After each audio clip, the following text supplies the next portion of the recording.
Dan terakhir pelayanan kesehatan ya, tinggal 2 ya. Nanti kemudian kita bahas secara keseluruhan untuk plan of action-nya ini. Kami membicarakan berbagai hal tadi di dalam Pokja Gizi. Yang kami pelajari adalah bahwa fokus itu sulit, Bung. Jadi banyak sekali yang kita bicarakan, tapi akhirnya ada satu yang kita bisa diskusikan sampai ke kemungkinan masalahnya apa. Lalu yang satu lagi adalah draft policy brief-nya. Nah, yang kita identifikasi tadi adalah bahwa ada berbagai macam permasalahan yang bisa kita sentuh, ada malnutrisi dan overnutrisi sebetulnya. Lalu pada malnutrisi itu kita bagi lagi menjadi ibu hamil, jadi yang kita bayangkan adalah nanti tiap poin-poin ini akan menghasilkan policy brief sendiri. Nah, kurang energi kronis nanti kita akan bahas sedikit, lalu ada untuk malnutrisi ibu hamil ada permasalahan anemia dan distribusi FA dan apakah compliance-nya.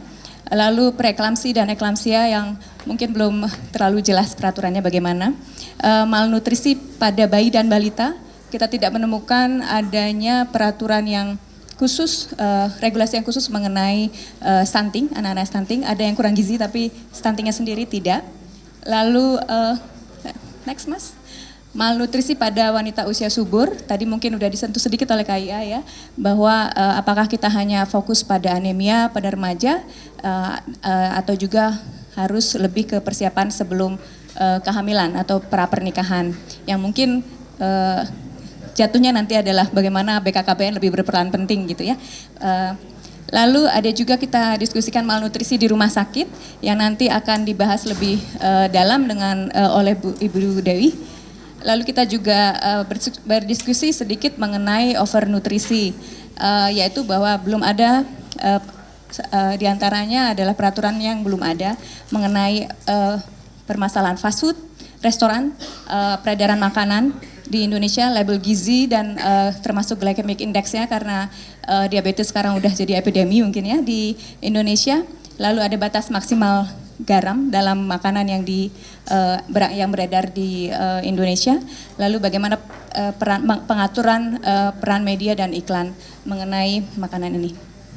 Ya, next. Target kami adalah pemerintah pusat yaitu Kemenkes dan pemerintah daerah, dalam hal ini Dinas Kesehatan dan juga Direktur Rumah Sakit untuk malnutrisi di rumah sakit. Yang tadi kita bahas mengenai salah satu yang di malnutrisi pada ibu hamil adalah mengenai permasalahan PMT, protein energi pada ibu hamil.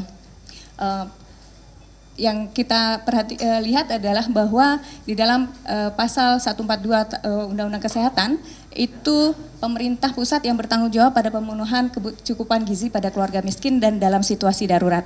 Jadi Pemda hanya dilibatkan, Pemda dan masyarakat dilibatkan juga untuk melakukan upaya untuk mencapai status gizi yang baik. Jadi tidak ada khusus menyatakan bahwa gizi buruk pada ibu hamil itu harusnya urusan siapa gitu ya. Kabupaten dan kota yang bertugas dan bertanggung jawab memenuhi kecukupan dan perbaikan gizi pada masyarakat, terutama yang miskin, rawan gizi dan dalam situasi darurat. Jadi ada sedikit perbedaan antara undang-undang dengan Permenkesnya. Nah, permasalahannya di lapangan adalah PMT itu kadang ada, kadang tidak. Dan siapa yang mengatur biasanya dananya itu dari pusat. Nah, yang kita lihat adalah mungkin karena peraturan ini yang menyebabkan Pemda itu tidak terlalu terlibat banyak dalam hal pendanaan, pengalokasian dana di daerah untuk pemenuhan kecukupan gizi pada keluarga miskin dan ibu-ibu yang kurang energi kronik. Terlihat juga pada Permenkes nomor 741 mengenai standar pelayanan minimal bidang kesehatan, tidak disebutkan adanya mengenai pemberian makanan tambahan di dalam standar pelayanan minimal. Jadi lalu ada, tapi di Juknis Bok itu ada yang dianjurkan, jadi tidak menjadi kewajiban tapi dianjurkan untuk daerah-daerah yang ingin mengangkat isu protein energi, kekurangan protein energi kronik ini. Nah, yang kami usulkan adalah untuk meningkatkan keterlibatan Pemda untuk mengalokasikan dana, lalu juga memasukkannya ke dalam standar pelayanan minimal, lalu meminta agar di dalam BOK itu ada alokasi wajib untuk pemberian makanan tambahan. Begitu. Ini untuk yang salah satunya ya. Yang lanjutnya Ibu Dewi akan menjelaskan yang rumah sakit, Ibu. Di polisi briefnya Ibu tidak menyinggung tentang sektor lain yang harus berperan. Kami contohkan. Untuk tadi menanggulangi malnutrisi ini memang biasanya terjadi pada masyarakat kita yang masyarakat miskin. Nah, ketika masyarakat miskin di sini ada beberapa lintas sektor. Lalu kemudian tadi disampaikan bahwa meminta peran pemerintah daerah untuk mengalokasikan anggaran lalu kemudian membuat perda. Jadi judulnya adalah untuk malnutrisi ini adalah PR bersama lintas sektor. Jadi mungkin nanti di polisi briefnya mohon dimasukkan bahwa ini bukan hanya pekerjaan oleh Dinas Kesehatan ataupun Kementerian Kesehatan. Itu mungkin Bu. Tadi belum terlihat karena hanya pemerintah pusat. Coba di slide yang tadi. Ya, target. Ya, pemerintah pusat, Kemenkes, Dinas Kesehatan, rumah sakit ini sangat sektoral. Persoalannya yaitu tadi antara malnutrisi dan KIA itu adalah persoalan yang bukan menjadi persoalan hanya sektor kesehatan. Ya, terima kasih. Saya juga ingin menambahkan sama terkait dengan Ibu Hikmah tadi untuk target.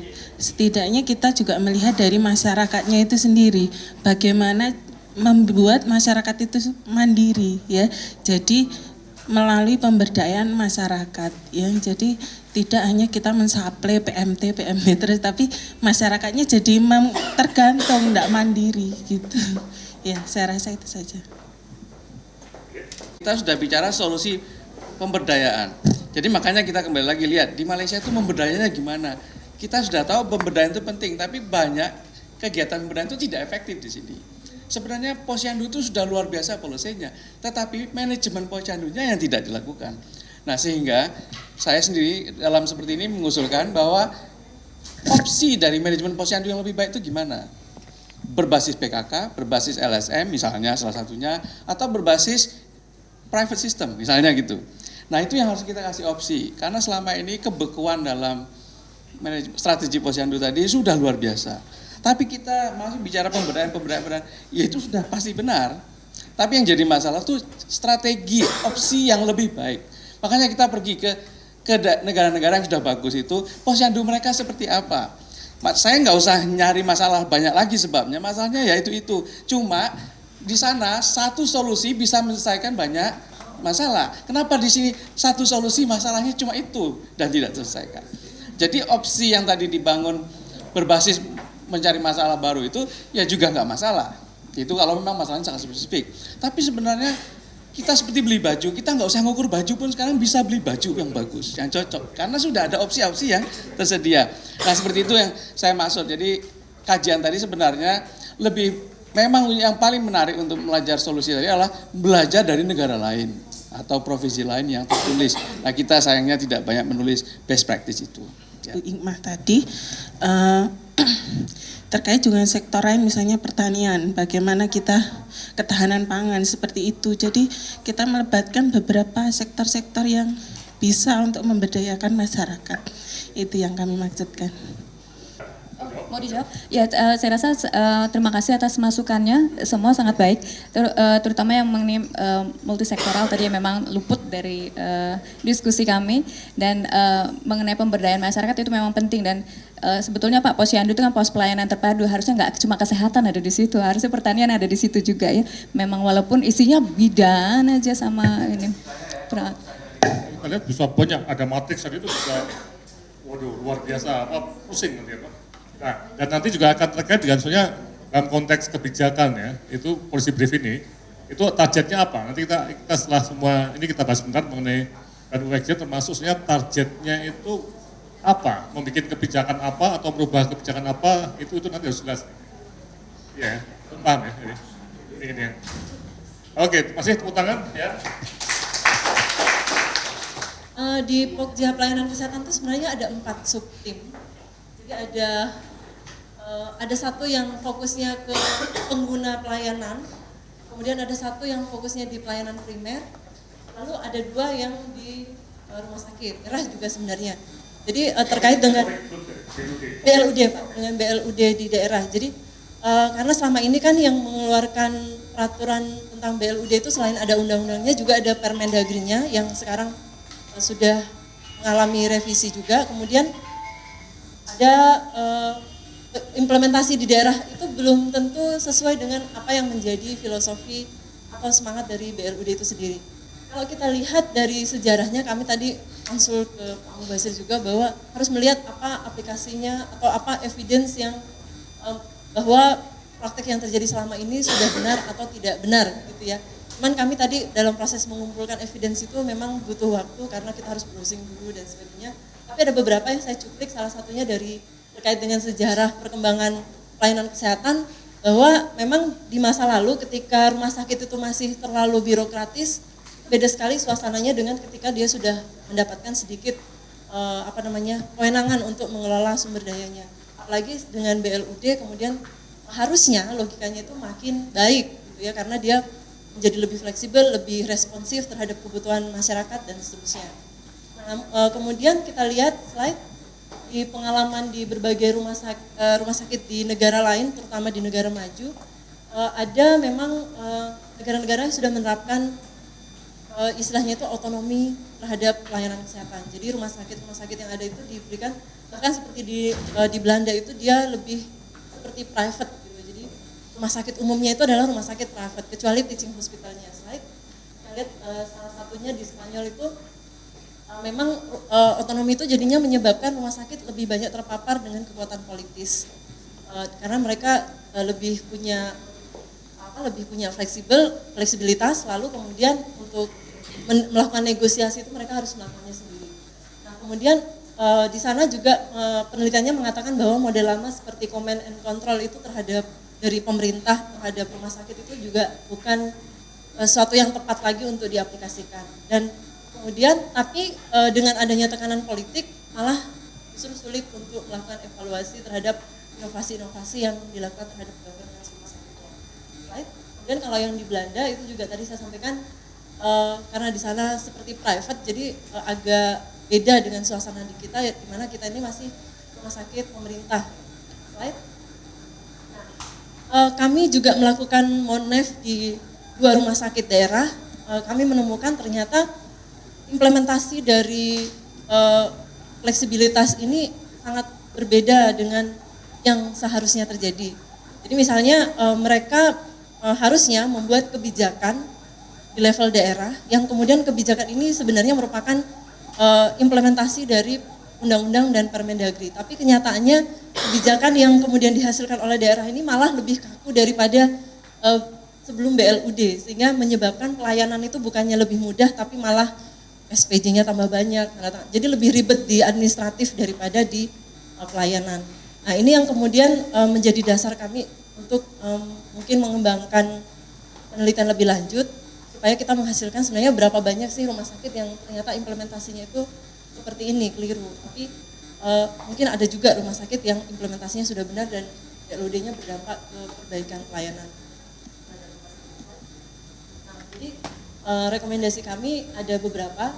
Pertama sih sebenarnya karena selama ini pemerintah menganggap atau DPRD-nya menganggap bahwa kontribusi dari rumah sakit itu kalau dia sudah jadi BLUD itu berupa pengurangan subsidi dari APBD. Jadi APBD-nya kalau tadinya sekian dikurangi. Jadi seperti biaya operasional tidak lagi di ini.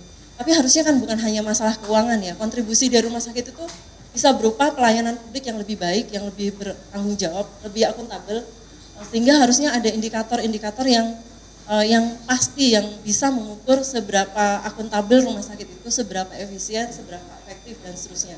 Sebenarnya Permendagri-nya sudah menyebutkan ada 3 kinerja, tapi 3 kinerja ini tidak ada indikator yang apa sebenarnya yang menunjukkan bahwa pelayanannya itu lebih baik. Apa yang menunjukkan bahwa dia, apalagi manfaat gitu ya, manfaat itu kan kayaknya terlalu abstrak. Sehingga perlu kita buat kajiannya, kemudian kita bisa rekomendasikan sebenarnya bagaimana kita memonitor dan mengevaluasi kinerja BLUD. Right? Nah, kami minta izin 30 detik lagi. Jadi kami mengadop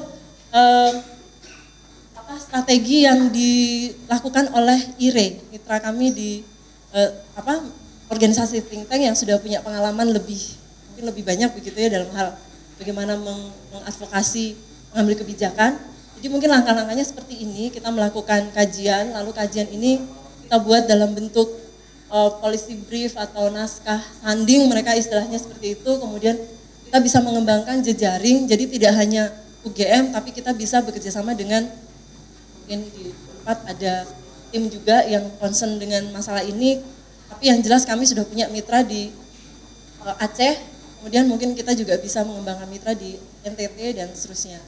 Lalu kita bisa menggerakkan teman-teman itu untuk melakukan advokasi ke sasaran membuat kebijakan tersebut. Terima kasih. Sebenarnya kalaupun ada itu boleh nggak dipublikasi gitu sebenarnya? Karena kalau berita korannya gambarannya akan berbeda gitu.